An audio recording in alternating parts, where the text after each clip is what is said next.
My nose is just dang. Should have redone that, but I'm not going to. All right. Hey, let me tell you about something. I worked at a radio station several times. I worked for KSPL, was a country station, part time here, and then I worked for KBSN in Crane, Texas. It was 8:10 a.m. and daytime station, and it was gospel and preaching stuff. I worked there about 8 months or something like that, and they sold the damn station, so I had to leave because I thought we was going to have to move. But I wanted to start on the stories about radio because radio has been a big part of my life. My dad was an engineer at a radio station. He was a first phone, they used to call it. That means he had the first class license. He could do anything at a radio station, work on equipment. Used to, you had to be certified. Now they got rid of it under Carter, which was really kind of stupid. And anybody can do anything now. But back then you had to have a first phone. And he worked for KTRE radio.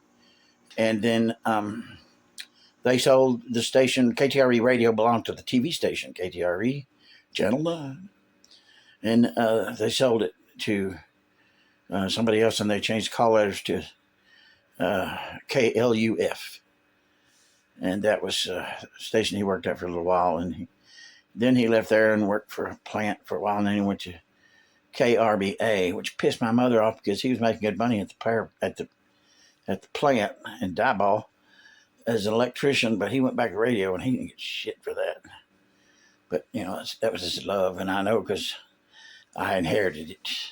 But anyway, back then, a radio station, KLUF in the 60s was the designated station for the area to broadcast emergencies, as in the big emergencies, like, the big bomb. Everybody was worried about the fucking bomb back then.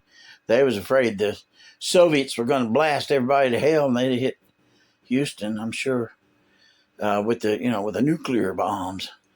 So that radio station sent Dad to train and learn about that stuff, and then they decided to build themselves a bomb shelter. Yeah, and they built one. It was big. It had 12-inch thick concrete walls and 8-inch ceiling. It did not have a door, and it had a hole in the wall for an air conditioner. Bomb goes off, it's going to blow that air conditioner right across the room and fuck everybody up. But, I guess them people ain't got any brains. We used to play in it when they were building the thing. We could climb up over the form and go down into the station because there was no door.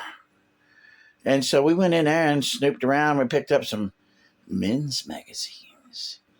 The old guy that worked my dad's relief on the weekend, he'd bring them in there, and he'd leave them laying around. We'd grab them, took them to the house. I'll tell you about that later. My daddy found them once.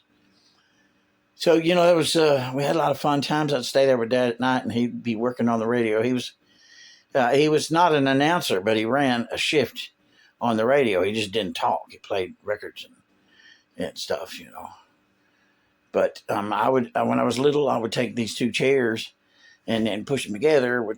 I'd lay down in between them, and I'd push it right up to that old air conditioner they had that just blew out like frosty air. Man, that brings me back. And I have to sleep with a fan right in my face now. But that was beautiful. Let's see, what else?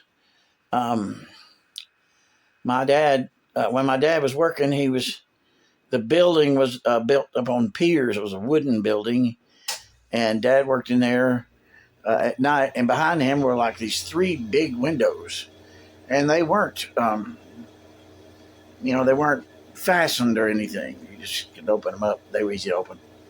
And my brother and a couple of friends of his went over to that radio station. This is kind of funny. And they went out behind the studio where he was working. And when he looked the other way, he's usually looking the other way, reading a book or something when he was stuck going. Anyway, they pushed the window open. and then got up under the building because it was high. You could get a window. And Dad, he comes to the window and he sticks his head out and pulls the window down. And they waited a few minutes for him to get settled down. They push it up again.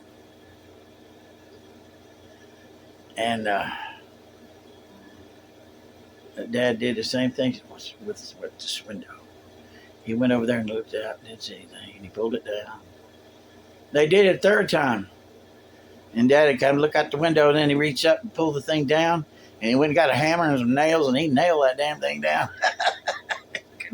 Nobody could do that again. Hey, my dad was fun. He really was. We all had a lot of fun when I was a kid. Going out to the radio station, there was a dark road. It went up, it was probably several hundred feet. It was a turn in the woods, man.